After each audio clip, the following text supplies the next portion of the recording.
Ó Deus, fala conosco por Tua palavra.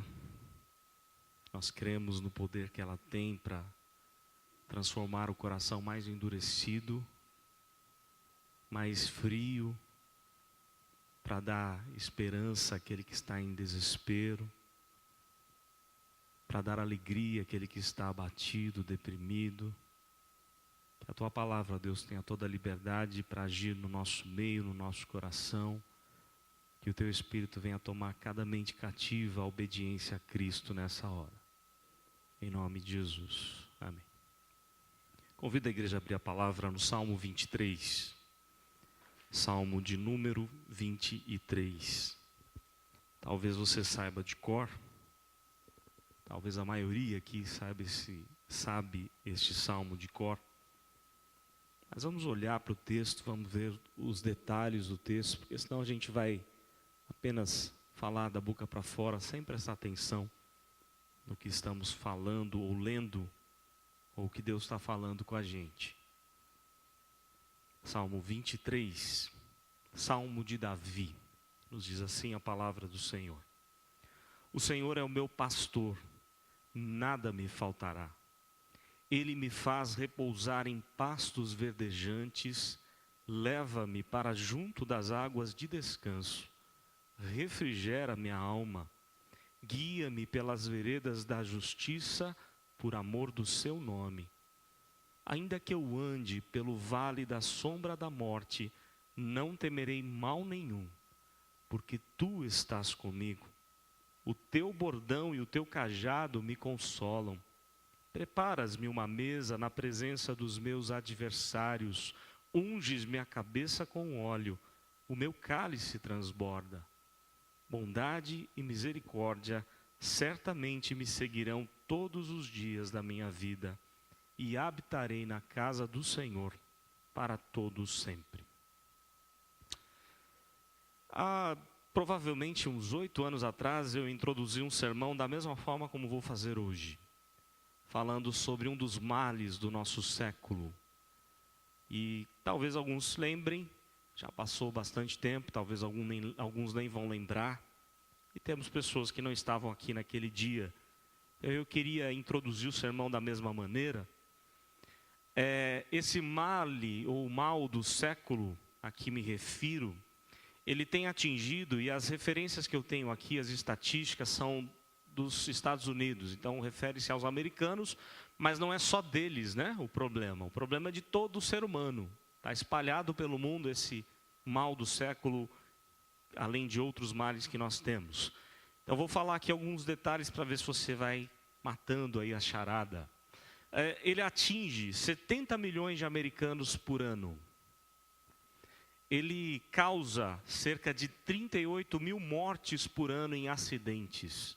Quer de trânsito, trabalho, acidente de uma forma geral é responsável por causar 38 mil mortes por ano.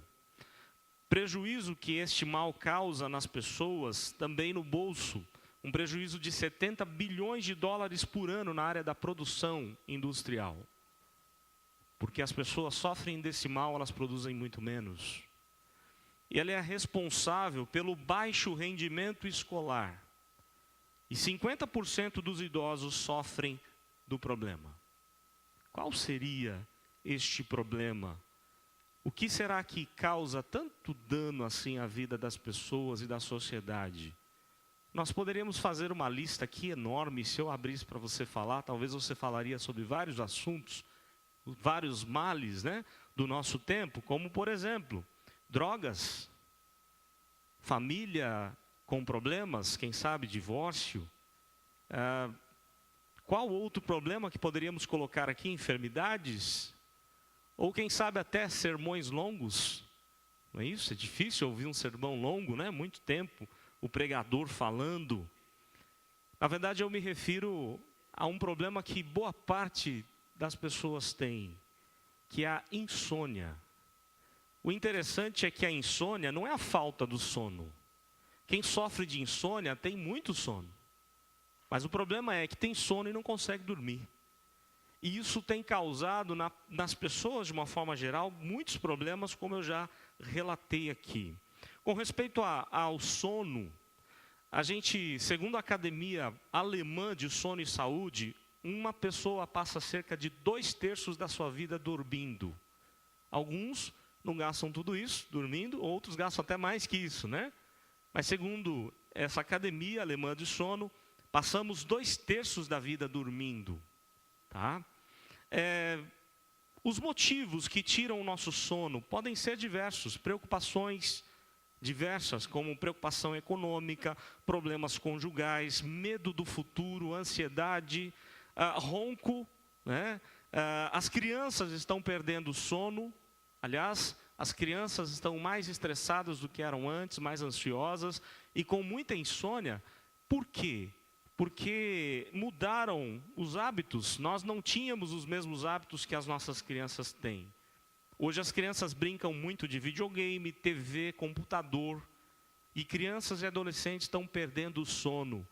Tanta informação que se tem na tela de um computador, de um tablet, quando eles estão lá brincando num videogame, ou assistindo um filme, televisão e assim por diante. E isso tem afetado o crescimento das crianças e adolescentes. Tem crescido menos, ou tem causado problemas, né, na vida de muitos adolescentes, principalmente, que passam a madrugada inteira na internet, conversando pelo Facebook e tudo mais. Muito bem. Segundo alguns grandes nomes aqui, aliás, vou citar apenas 2. Segundo 2 grandes nomes, 2 pensadores aí, 2 homens importantes para a humanidade, há uma divergência entre eles. Vou me referir primeiro a Thomas Edison, o grande inventor americano. Aquele homem inventou coisas magníficas e que até hoje nós somos devedores aos seus inventos. Thomas Edison alegava poder viver com apenas 15 minutos de sono por dia. Se ele dormisse 15 minutinhos, para ele estava bom. Talvez seja esse o segredo dele ter inventado tanta coisa. É claro que eu não acho que ele fazia isso todos os dias, né? Ele não teria saúde para aguentar, né? A gente precisa descansar também. Mas, segundo ele, dava para se virar bem com 15 minutos de sono por dia. Será que você conseguiria? Difícil, né? Agora, em contrapartida, Albert Einstein, uma das mentes mais brilhantes que a humanidade já pôde conhecer, ele tirava, em média, 11 horas de sono por dia. Não é isso? 11 horas de sono, é bastante, hein? Quase meio-dia dormindo.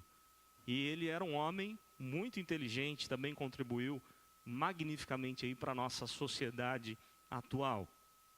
Em 1910, os americanos dormiam cerca de 9 horas por dia. Hoje dormem menos que 7, cerca de 6 horas, mais ou menos é a média do americano dormir. E eu creio que isso não é diferente no nosso país também. O que a gente sabe é que o sono reorganiza as ideias. Há algumas linhas de pesquisadores que dizem que se você precisa estudar e está difícil de guardar, você estuda e vai dormir em seguida para que as ideias fiquem bem legais na sua mente. É como se fosse um computador que você dá lá o desfragmentar e o HD do computador vai reorganizar para que o computador fique um pouco mais rápido. Muito bem. Para ter um bom sono, do que será que a gente precisa? É verdade que muitas vezes você vai precisar passar no médico. Aliás, se você está sofrendo de insônia, é bom que procure o médico. O médico vai poder te orientar. Há casos que é preciso tomar algum medicamento. Mas muitas coisas é possível resolver com uma questão muito simples, com questões espirituais, com lembrança de promessas da palavra de Deus, com o descansar em Deus, confiar no Senhor. Então eu queria, pensando um pouquinho nesse salmo, que é um salmo assim conhecidíssimo, e é um salmo muito marcante para todos nós. Desde criança a gente aprende esse salmo, e ele sempre fala de uma forma assim muito profunda para a gente, a palavra de Deus. Quais são as orientações que a gente tem na palavra de Deus para superar algumas dificuldades com respeito ao sono? Volto a repetir, não é que se você está sofrendo de insônia é porque você não confia em Deus. Não necessariamente. De repente você tem um problema mesmo e precisa buscar auxílio médico. Não é isso? Mas, por outro lado, há tantas preocupações que a gente carrega que poderiam ser deixadas de lado e que isso não é o médico que vai resolver, muito menos um calmante. Mas é você aprender a confiar um pouco mais no seu Deus, no seu pastor. E é o que o salmista Davi passa aqui para a gente. É interessante, eu não sei se você lembra quem era Davi. Davi foi um grande rei. E por 2 momentos, pelo menos nos Salmos, tanto no Salmo 3 quanto no Salmo 4, Davi diz assim: em paz me deito e logo pego no sono, porque só tu me faz repousar em segurança. E aí você pode pensar assim: mas Davi era rei. O rei tem tudo que quer, o rei tem servos ao seu dispor, o rei não tem problema financeiro, o rei não tem isso, o rei não tem aquilo. Não é isso? O rei estava muito bem, com um cercado de médicos, pronto para ajudá-lo em casos de enfermidade. Era essa a vida de Davi? Quando a gente aprende como foi a vida de Davi, Davi tinha muito mais motivo do que eu e você para não dormir. Imaginem você ser traído pelos próprios seus, a sua casa, pelo seu próprio sogro, procurando um momento para matar você. Quem sabe pelo seu próprio filho, como foi o caso de Absalão. Aliás, acredita-se que esse Salmo 23 foi escrito enquanto Davi fugia de Absalão, o seu próprio filho, querendo matá-lo. Não dá para a gente saber, não tem a data aqui, mas há uma grande possibilidade pelo derramar, pela confiança que ele expõe aqui nesse seu pastor tão querido, tão amado que é o nosso Deus. Davi tinha mais motivo que você para não dormir, e ele declara no Salmo 3 e 4, em paz me deito e logo pego no sono, porque Deus me faz repousar em segurança. Qual era o segredo então de Davi?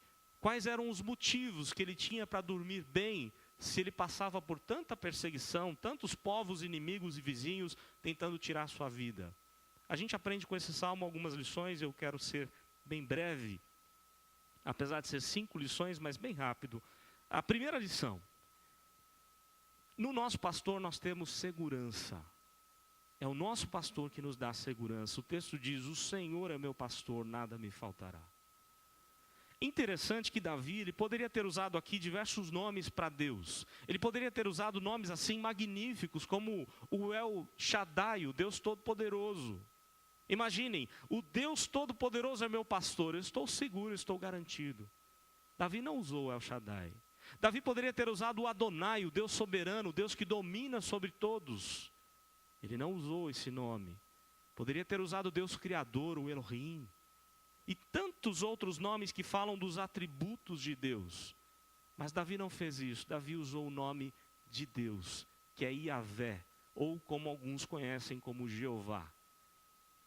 A transliteração melhor que a gente tem, ninguém sabe ao certo a pronúncia do nome. Tamanho era a reverência, o medo de pronunciar o nome de Deus, que eles pegaram as consoantes do nome Yahvé com as vogais de Adonai, para não correr o risco de ser punido por Deus. Não tomarás o nome do Senhor teu Deus em vão, não pode proclamar o nome de Deus. Então o nome Yahvé era tão reverenciado que a gente não sabe nem a pronúncia ao certo.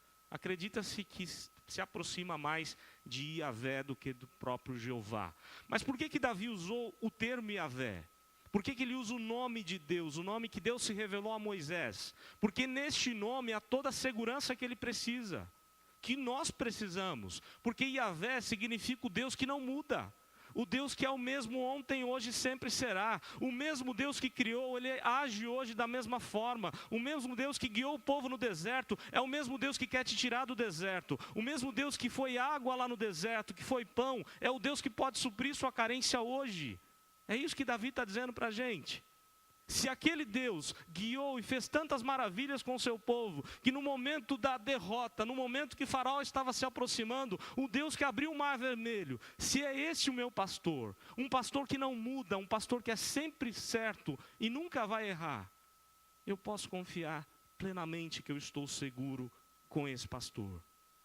Aliás, é interessante que o nome Yahvé, ele aparece juntamente com muitos atributos de Deus. Eu estava lendo um comentarista desse salmo, Warren Wiersbe, e ele fez uma ligação muito interessante. Porque o nome Yahvé, ele aparece na Bíblia com diversos atributos. Por exemplo, Yahvé Jireh. Eu estou falando os termos no hebraico porque eu creio que a maioria conhecem esses termos. Tá? Existem igrejas com esses nomes que eu vou citar, existem cânticos, né, espirituais, grupos de louvor com esses nomes, por isso eu estou usando, senão eu jamais usaria. Yahvé Jireh, o Jeová Jireh, o Deus provedor. Aparece muitas vezes na Bíblia o Deus provedor, o Yahvé Jireh. Yahvé Shalom, o Deus da paz, ou o Senhor da paz. Yahvé Rafá, o Deus que é refrigério, ou o Senhor que é cura e refrigério.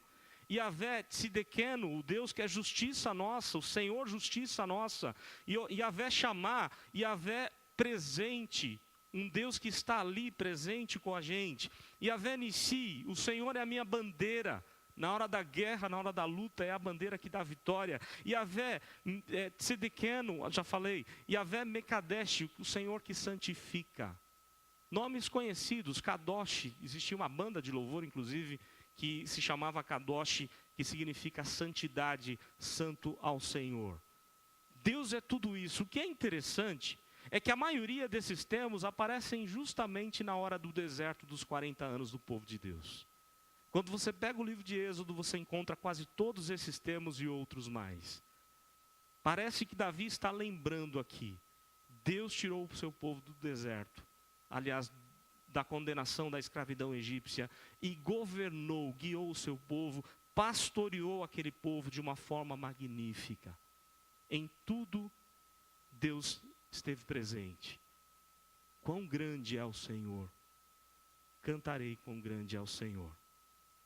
O seu pastor não é um pastor pequeno, o seu pastor é um pastor grande. O pastor de Davi é um pastor grande, gigante, muito maior do que qualquer problema, muito maior do que as nossas dificuldades. E interessante que não era o pastor dos pais de Davi, mas Davi diz, ele é o meu pastor. Deus quer ser o pastor da sua vida, não dos seus pais apenas.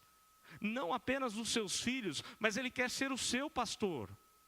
E quando ele for o seu pastor, você vai se sentir seguro nas mãos dele. E você vai poder proclamar que com ele nada me falta, ou nada vai me faltar. O termo usado, o verbo usado aqui no futuro, indica que até o dia que eu morrer não vai faltar a presença de Deus comigo. Deus estará sempre comigo, caminhando ao meu lado, porque ele é o meu pastor. Ele jamais vai me abandonar, eu sou ovelha do Senhor. Os termos são muito fortes, muito ricos, principalmente para aquele contexto. Davi escreve para um contexto judaico, onde era possível olhar a qualquer paisagem e ver um pastor cuidando das suas ovelhas. Imaginem como aqueles homens foram impactados quando receberam essa mensagem que foi cantada no templo. A mensagem, aliás, no templo não, mas onde o povo de Deus se reunia para adorar ao Senhor, porque até então não existia o templo no tempo de Davi. Interessante então que o texto fala de um pastor que quer ser um Deus íntimo, ele é o meu pastor, intimidade, dependência. Sem Deus ou sem Jesus, o nosso pastor, nós nada podemos. E o Senhor Jesus faz uma lembrança para a gente lá como pastor. Em João 10 ele diz assim, o ladrão vem para roubar, matar e destruir, mas eu vim para que tenham vida e a tenham em abundância. Se o Senhor é meu pastor, nada vai me faltar. Segurança nós temos em Deus. Salmista Davi no Salmo 63, está no meio do deserto, em vez de pedir água, ele diz, Senhor, a tua graça me basta, eu quero a tua graça, eu não quero água. Será que há no seu coração esse desejo de buscar o Senhor? Muito mais do que resolver seus problemas, é buscar o Senhor que te dá a bênção. Muito mais do que as bênçãos de Deus, é você reconhecer que você não precisa de milagres, você precisa do Deus do milagre. Porque não adianta você receber um milagre, receber a bênção para uma situação difícil, se você não tiver o Senhor das bênçãos. Porque virão outros problemas, você vai precisar de outros milagres. Mas se nós temos um Deus que é o nosso pastor, nada vai nos faltar. Aliás, esse era o pensamento dos reformadores, tanto Lutero, Zwinglio, Calvino, Melanchthon e tantos outros mais. John Knox, o fundador da igreja presbiteriana, quando decidiram formatar a base da reforma protestante, os 5 solas da reforma. Quais eram esses 5 solas, ou somente 5 coisas? Somente a fé, somente a graça, somente as Escrituras, somente a Deus a glória e somente a Cristo. Nós não precisamos de mais nada do que isso. Se nós temos a fé em Deus, a graça do Senhor, se nós temos as Escrituras, se nós temos dado glórias ao Senhor e se nós temos Jesus, nada vai nos faltar, porque Jesus é o nosso pastor, ou Yahvé é o nosso pastor nada vai nos faltar. Um segundo ponto é que nós temos suprimento em Deus. O verso 2 diz isso, 2 e 3. Ele me faz repousar em pastos verdejantes, leva-me para junto das águas de descanso, refrigera minha alma, guia-me pelas veredas da justiça por amor do seu nome. São várias expressões do cuidado que o pastor tem pelo seu povo. Repouso. O pastor é aquele que dá repouso, faz repousar nos pastos, dá alimento, pastos verdejantes. O pastor é aquele que cuida, dando água, e água tranquila. Imagine você levar uma ovelha para beber água num rio bravo, num rio forte. A ovelha tem lã, ela vai afundar, vai morrer afogada. Mas o pastor leva a ovelha para uma água tranquila. E aliás, esse termo levar é muito interessante no texto, porque ele indica duas coisas. É a mesma expressão usada lá no Êxodo, Deus levando, guiando o seu povo no deserto, quando o Senhor Jesus, ou Yahvé, o Senhor Jesus, foi luz durante a noite, era coluna de fogo à noite, e era nuvem durante o dia, levando, guiando o seu povo, cuidando do seu povo, livrando de serpentes abrasadoras, de escorpiões e de tantas coisas ruins. A mesma expressão Davi usa aqui, ele leva-me para junto das águas de descanso. Ele me conduz de maneira gentil, de maneira delicada. Ele me conduz para a fonte da água da vida. Salmo 46, verso 4. Há um rio cujas correntes alegram a cidade de Deus, o santuário das moradas do Altíssimo.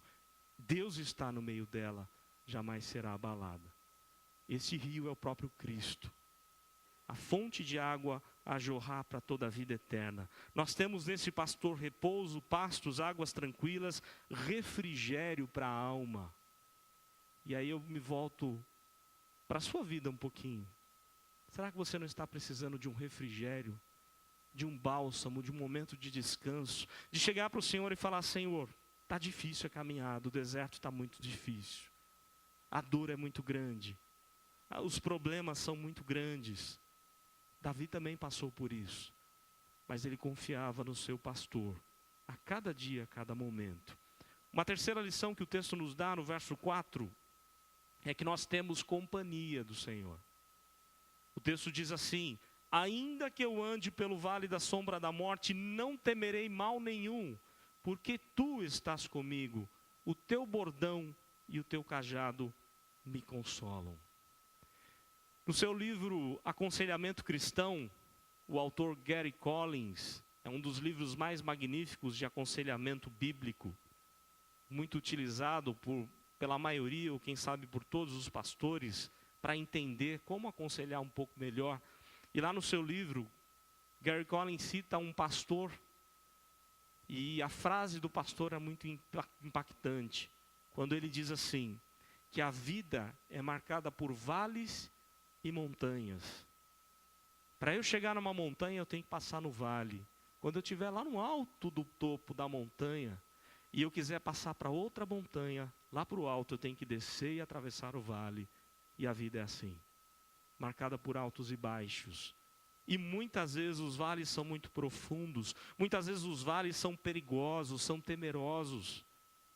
O vale pode causar temor na gente. Poderíamos pensar no vale da enfermidade, no vale do luto, no vale das decepções, das traições, no vale das dificuldades familiares, no vale da preocupação com os nossos filhos. Quantos vales a gente tem que enfrentar, quantos vales a gente tem que passar.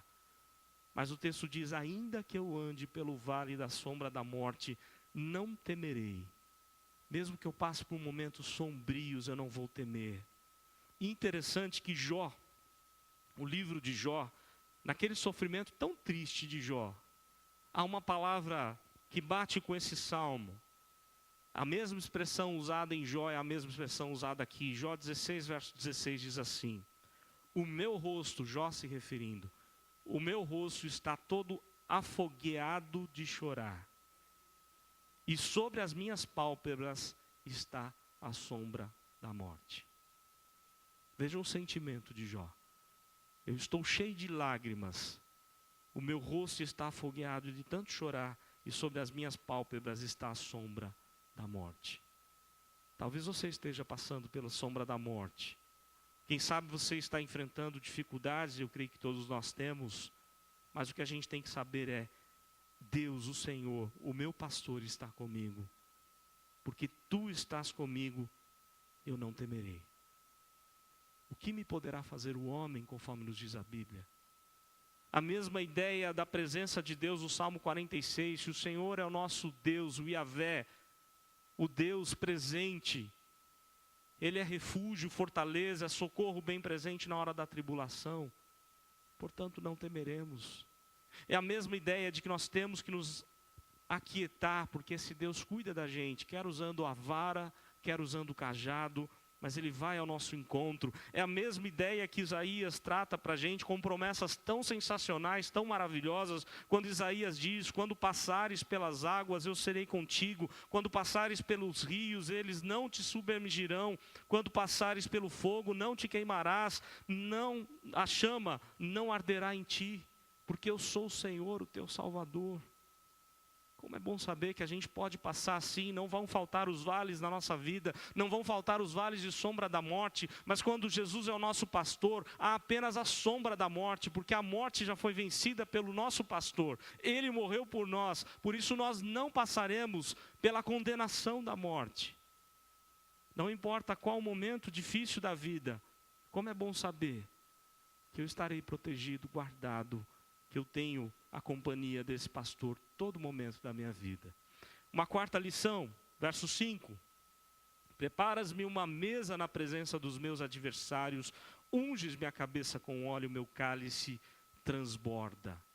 O verso 5 mostra para a gente que nós temos alegria em Deus, alegria no nosso pastor, porque a figura parece ter mudado agora.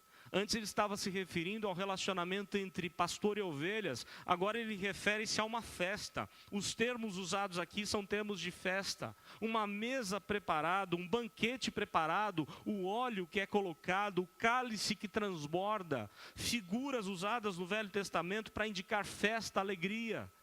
Aliás, o óleo era para convidados honrados.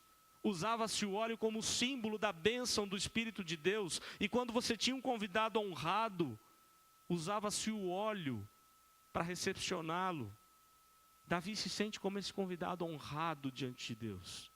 Mesmo na presença dos inimigos, ele se sente em festa, em alegria, porque ele tem as graças, as bênçãos de Deus. O cálice transbordando indica bênção sem medida, bênção sem parar. Como Deus quer abençoar a gente. E aqui eu me lembro, dessa terça-feira, o pastor Evandro trouxe o pastor Abrão Soares, que foi o fundador dos Atletas de Cristo, foi um dos fundadores aqui da MPC, Mocidade para Cristo. E o pastor Abrão Soares, na reunião de oração, falava, baseado no Salmo 18, Salmo de Davi, aliás, é o último cântico de Davi, e ele disse algo que marcou muito profundamente o meu coração. Ele diz assim, baseado naquele salmo, que Deus move o possível e o impossível para atender o nosso pedido. Deus move o possível e o impossível. Deus faz coisas magníficas que a gente nem pode imaginar para atender o clamor do aflito, para atender o clamor daquele que está abatido, aquele que está diante de Deus buscando uma graça, uma bênção. O cálice transbordante são as bênçãos de Deus que Deus quer derramar sobre as suas ovelhas. E por fim, a quinta e última lição que o texto dá, é verdade que o texto tem muitas outras lições, mas que eu queria separar agora é a graça de Deus. Verso de número 6, bondade e misericórdia certamente me seguirão todos os dias da minha vida e habitarei na casa do Senhor para todo sempre. Os termos são sensacionais. A bondade de Deus vai sempre me acompanhar. A misericórdia de Deus vai se renovar a cada manhã, conforme Jeremias os diz. Davi, antes dele, já dizia isso. A bondade e a misericórdia de Deus vai me perseguir todo momento da minha vida. É como se Paulo estivesse dizendo, em outras palavras, como ele escreveu ao Timóteo, eu sei em quem tenho crido, e eu estou bem certo que Ele é poderoso para guardar o meu tesouro. Porque a bondade e a misericórdia de Deus, certamente, não há dúvidas, ela certamente vai me acompanhar. E eu vou habitar na casa do Senhor para todo sempre. A expressão habitar aqui é tabernáculo. Nos faz lembrar de tantos outros textos, como o Salmo 84, que foi cantado no domingo passado. Vale muito mais um dia nos atos do Senhor do que 1000 fora deles. E eu queria terminar, que você abrisse a palavra de Deus, terminando mesmo, nós vamos ler um versículo lá em Apocalipse. Nós vamos ler um verso do Apocalipse, capítulo 7.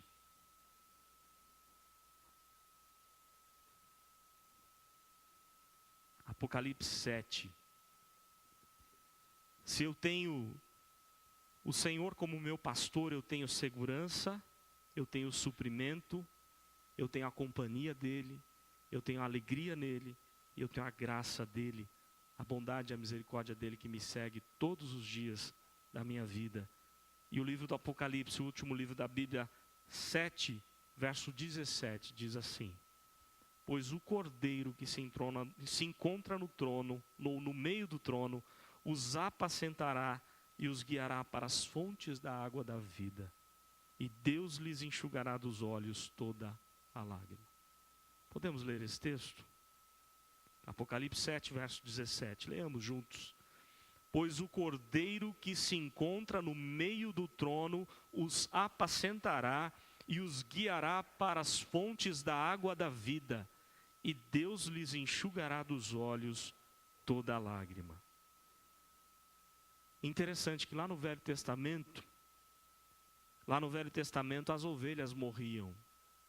No Novo Testamento quem morreu foi o pastor, pelas ovelhas. O pastor virou cordeiro para se entregar por nós, para enxugar dos nossos olhos toda a lágrima, para nos dar a certeza de que não importam os momentos difíceis da vida, nele nós temos segurança, nele nós temos suprimento, companhia, alegria, temos graça. Eu não preciso de mais nada se eu tenho Jesus como meu grande e supremo pastor. Se o Senhor é o meu pastor, nada me faltará. Que Deus assim